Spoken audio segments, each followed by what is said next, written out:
Do you have any idea the level of stress and heat that's on your head when you are constantly going through life thinking, if I stop at this donut store and buy a donut, it's going to end up an international incident? There was a recent clip of you and a few other influencers at a nightclub with Ye's song playing in the background. This quickly became an international incident. You know what? I can't take a piss without getting an international incident.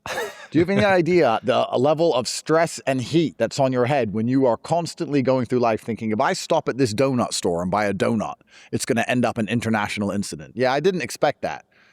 Clav and Nick, who I'd never met before, they wanted to stream, so we started streaming, and then they talked about it being Nick's first day in the club. I thought I'd have to go and check it out, and of course, it was an international incident, of course. Do you believe what happened to you was unfair?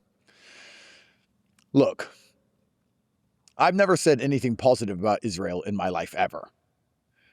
But I think this whole anti-Semitic movement online, if we're going to actually truthfully address it as professionals, has it gotten out of control? I'm not sure.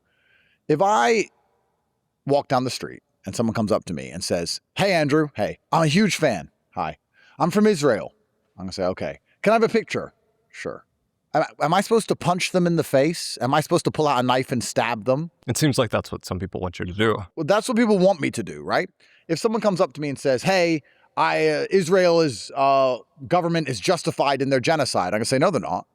I think their genocide is completely disgusting. I disagree with nearly everything the Israeli government does. I would argue that the ADL has far too much control over American politics. I would argue there is certainly something strange with the amount of Jewish power that exists in the West. And also the powerful Jews who I meet and who I know brag about that. They're not ashamed of that. They actually say, you know, if you say to a Jew as a non-Jewish person, you control everything, they say you're anti-Semitic. But when you sit with them in private, they're like, we control everything. And they think it's funny.